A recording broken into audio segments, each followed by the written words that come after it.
Hey, I haven't mentioned this yet today, and we should because we're just one day closer to Berkeley CC.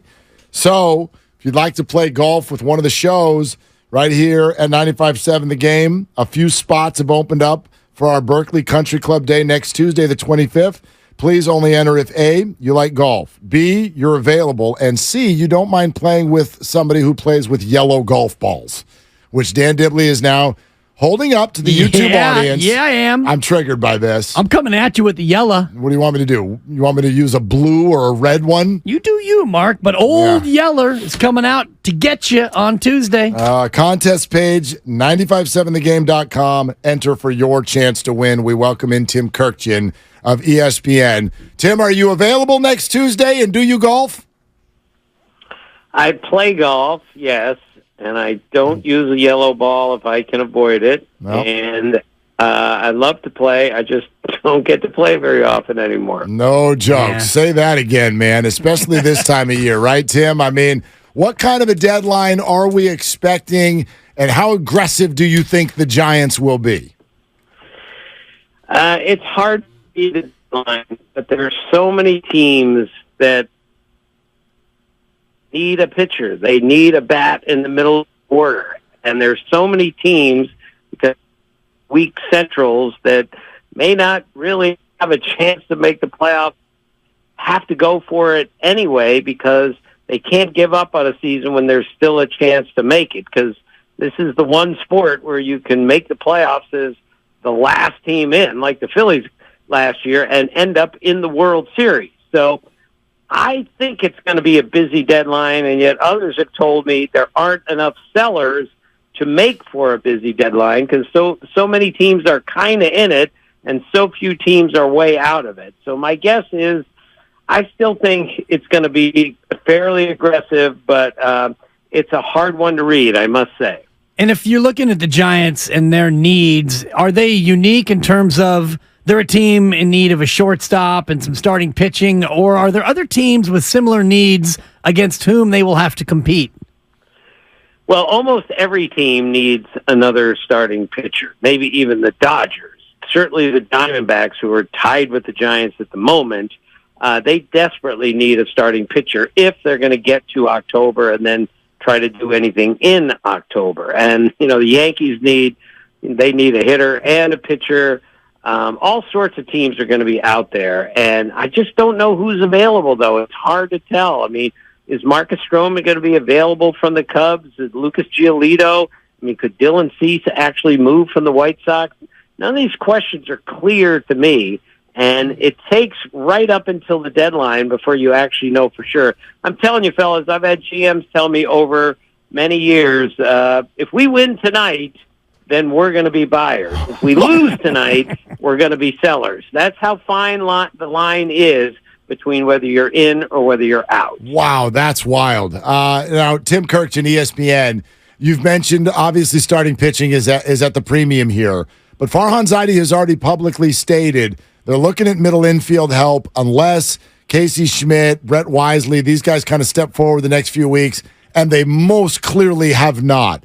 Who's available up the middle? What could the Giants do there? Well, yeah, not too many shortstops are available from what I can tell. Because, again, there's so few teams that are hopelessly out of this. So I haven't heard of a shortstop who could really help a team being available at the moment. But the Orioles, for instance, have a bunch of guys, Teo, Urias, these infielders who pretty much have lost part of their job to younger players like Gunnar Henderson. Like, Teo could really help a lot of teams, and he might be available. But then the Giants would have to give up a starting pitcher in order to get him, and that's not what the Giants want to do. That's why it's so tricky this time of year, is you're just not sure what it's going to take to get somebody, and everyone's looking for the same thing, a starting pitcher. We were talking earlier about Nolan Arenado, not a shortstop, obviously, but a third baseman. Is St. Louis, in your opinion, in a spot where they're thinking about selling one of their big boys, and would Arenado be somebody who could maybe wind up with the Giants and help vault them to where they need to be? Well, Let's get Tim back on the line. Let's reboot that phone call because it was a little spotty to begin with. I could hear him say, "Boy, that's a good question." I did not hear that. Okay. Now we We'll could have to go to the tape. review the tape, which I don't think exists. Let's reboot with Tim because All for right. real now, I want to hear everything that this guy's got to say. Absolutely. I want to hear everything that he's got to say. We're going to get to Ohtani, and we'll even ask him about. Listen, Tim's so dialed in. He's going to know exactly what we're getting at with regard to Casey Schmidt, for example, right? And what the Giants should do there as far as what has happened the last 2 months. So we're going to get to all of this, and we'll try to get Tim into a little bit better of a spot. So, but from his first few answers, it sounds to me like whatever's going to happen at the deadline is going to happen. And Farhan likes to operate this way, like right up against it. Right. Because some things still need to develop even over the next 10 days before people know what they're going to do. And also, I think that he thrives in a market where you're a buyer and a seller, because that's kind of what I was hearing Tim say. With so many teams still in it, it's going to be a buying and selling for teams, maybe even in the same deal. Yeah. Oh, well, right. Farhan has always thrived in that kind of a thing. Like the J.D. Davis situation was exactly that. That was technically a sell. That's technically what it was. Right. The Mets acquired Darren Ruff for the deadline. And then he never got a hit for them ever again. And the Giants got both prospects and J.D. Davis out of the whole thing. So that was a very, very unique and interesting one. All right, I think we got Tim back. Why don't you reboot what you asked Tim, him? I was just wondering about Nolan Arenado and his potential availability if St. Louis is going to be in sell mode. Yeah, well, if they're in sell mode, there's a chance they'll trade him, but I don't think so. Look, the Cardinals have sold 3.2 million tickets for this season, and there's just no way that people who are coming from 4 hours away to see the Cardinals play that they can trade Goldschmidt or Arenado. I don't see it happening. Plus, Cardinals have won 5 out of 6 the second half. Pretty modest for them, but that division is still not over, and you can't be the St. Louis Cardinals and give up on a season in a town that loves the game and loves the team that much. So I think they might sell if they're hopelessly out of it, but I just don't see them selling the first baseman or the third baseman in a deal. Tim, we're going to get to Ohtani in a second. We were just having a conversation about Casey Schmidt, Giants' young shortstop who hops on the scene in May and really grabs the fan base's attention, hits .325. Then in June, he's hitting 140. July, he's hitting .094. You think they need to send him back down? Look, this is a really hard game to play. It's the hardest game to play. And he's trying to learn how to hit and how to play on the major league level against pitching that we've really never seen in the history of baseball. So, yes, maybe a trip back down would help out. It doesn't always help. I've been told that the difference between AAA baseball and the big leagues is now the biggest gap there is, in between A's and AA, AAA, because the real talent is at AA, and AAA is more of a holding pattern to get people to the big leagues. So I'm not sure sending him to AAA is really going to help, but he needs to get somewhere else and get his confidence back, because you face pitching like this, you're going to really struggle. When you haven't struggled much, and I'm sure he hasn't, that's a tough place to struggle for the first time, is in the big league. Yeah, and unfortunately, no other shortstops available now, so he may have to just gut it out. Angels sit 4.5 out in the wild card, and Shohei Ohtani might be pursuing Aaron Judge's American League home run record. How do those factors affect whether or not Artie Moreno and company will think about dealing him at this deadline? Yeah, this is one of the trickiest situations I've ever seen. Trading this guy would probably make a lot of sense if you can get the haul for him, and then you might not lose him for just a draft choice after the season. But that's not what I would do, and I don't think that's what the Angels are going to do. If the Angels have any chance to make the playoffs, I think they're going to keep Shohei and show him, look, we got to October with you. We're going to improve our team in the offseason, and we're going to get to October a lot more with you. To me, that's their only chance to keep him, is to hang on to him at the trade deadline, show him that they're going in the right direction, maybe make the playoffs. But if they're hopelessly out of it in 2 weeks, which seems unlikely at this point, maybe they're going to have to trade him. But if they have a chance to win, they have to keep him, I think, and then hope to re-sign him after the season. Tim Kurkjian, ESPN, on all things baseball. Now, Tim, look, we know you're dialed in, you talk to people, you're around this all the time. There are so many people lined up to say, we don't know what Shohei wants or what's driving this decision in the offseason. But tell me what you do know, because I know you know something, Tim.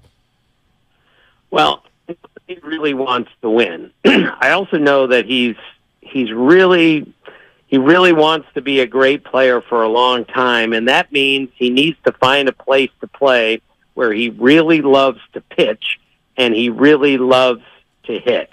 Like, I was told he doesn't like to hit at Yankee Stadium, and if you look at his numbers, they're not great there. So he's going to pick a place where A, he can win, but B, he's really comfortable hitting and pitching, and a team that is willing to make sure he can do both of these, because he really loves the idea of being the only one in baseball history that's ever done this, and he wants to continue it. If any team gives him any pause, like, yeah, when you come here, you're not going to pitch as much, or, you're only going to hit for 2 more years, and then you're fully going to become a pitcher. He wants to do this for a long time, so that's what he'll be looking for beyond a team where he can win. Okay, so Tim, with that answer, I got to ask you this. Is the Giants ballpark potentially a problem?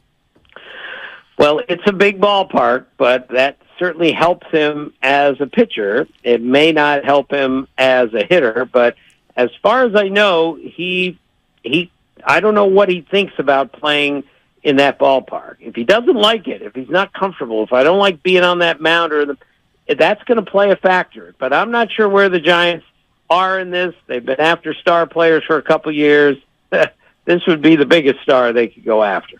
What do you make of that statement you just made about the Giants have been after star players in recent days and they've been falling short? What's the national perspective of the Giants kind of always being bridesmaids in this big free agent wedding? Well, they really made a play for Carlos Correa, obviously. They really made a great play for Aaron Judge, and they just lost out to teams that either had more money or had something else going for them. Judge loves playing for the Yankees. He wants to be a one-team guy for his entire career. He just hit 62 homers for him. I don't think you can blame the Giants for coming up short. Oh, they just weren't willing to take the final step. I think they were. I just think they lost out on a couple of guys for injury issues, and just because I think Aaron Judge had planned to go back to New York all along. Tim, so there's nothing to that, though? Like, I'll share with you, there are a lot of fans of the Giants here who are almost suffering from an inferiority complex about this, as if to say, gosh, we all know players around the bigs won't choose here. Do you think that's a thing or no? I don't think it's a thing like those fans think it is. Now, it's pretty obvious that they haven't been able to get the guys they've wanted in recent years, but I've seen that happen before. I saw that happen here where I live in Washington. The Nationals couldn't get anyone to come here, and then they overpaid to get Jason Worth, who was a good player here. And, everyone looked up and said, well, they're really going for it. They just gave him, $118 million. So that really got other players saying, well, maybe Washington is the place to go. Sometimes you got to spend some money in order to spend some more money. And sometimes you spend some money and you spend some more money and you wind up as the Padres and the Mets. What do you make of those 2 seasons so far, considering how much they invested and how much they've struggled? Yeah, I sure didn't see either one of these coming. I thought the Padres were good enough to go to and win the World Series. I thought the Mets would be a playoff team. I didn't think they were a division winner. I thought they were going to be hurt badly by no Edwin Diaz. All of that was true, but I was certain they were going to the playoffs. And now I don't think the Mets are going to the playoffs, and I think the Padres are going to have to get awfully hot here in order to make it, although their pitching lately has been very, very good. But, again, beauty of baseball, fellas, just when you think you understand what's going on, you realize that you don't, that those 2 teams, which almost everyone had in the playoffs, are in big trouble making the playoffs right now. Tim, I might be asking you to speculate a little bit here, but we've all heard the whispers that the Dodgers are not going to be outbid. It just makes too much sense. He loves Southern California. Where are you on this? The likelihood of Ohtani to the Dodgers? I would say, and note my hesitation, the Dodgers are the leader for Ohtani because of the money and the resources that they have, the whole Southern California thing, the way they've conducted themselves the last year, not overspending, not overdoing it for anybody, saving their money for Ohtani. So I would make them the leader. But I'm telling you, fellas, this story changes every single day. And it's going to change every single day until the day he signs. So you got to be careful before you make up your mind early, because there is a long way to go in this negotiation and this story. Can Giants fans take some solace in the fact that Shohei Ohtani has already done an unusual thing by going to the Angels in the first place? Sure. I think, again, with Ohtani, there's just no telling what is going to attract him to a place. So if I were the Giants, I would think we have a shot at this, but we better get every dollar we have, because it's going to start, I think it's $500 million, and then we're going to go from there. Tim, we've been having this conversation about, and I know you think he's probably not going to get traded, but let's say the Angels lose every day for the next week and a half, right? And all of a sudden he's available. Does acquiring him now help your free agent pitch this winter? Well, certainly I think it would. But if I'm going to trade for Ohtani, and I'm going to have to give up 3, 4, 5, 6 players, let's say, to get him, I'm going to have maybe not a reassurance, but some sort of idea that we have a chance to re-sign him after the season, because not many teams can give up that kind of talent for a 2-month rental and then lose the player. So that's another factor that is so heavy in this, is whoever trades for him has to have an idea that they can sign him. Because even, say, the Rays, who certainly will have interest, I'm not sure even they, with their great young farm system, can afford to give up what they have to give up to get him if there's a good chance they're going to lose him after the season. Yeah, like he's not going to want to join a team that's like gutted, right? So what about the way he might be watching what you do outside of acquiring him? Do the Giants and other teams need to be aggressive at this deadline to sort of show him what they're going to do in the future? Well, I think he's looking at everything. You know, he doesn't miss a trick, believe me. He notices, recognizes everything. That's one reason why he's such a great player. And if he's going to sign, say, for 10 years with somebody, he's going to want to know exactly what those 10 years are going to look like. A lot of free agents do this. You know, they study the organization. I know, Alex Rodriguez and Zach Greinke and people like that, they know exactly where that team is going long term. I'm sure Ohtani is going to do the same amount of research with whatever team he signs with. Tim Kurkjian, ESPN. Tim, it's so great to have you. I have one more, completely off the subject that just kind of popped to mind, talking about the Giants fans' sort of way of thinking about this. In this city, a lot of people think Gabe Kapler is like a free agent detractor. Players don't want to play for him because he's quirky and different.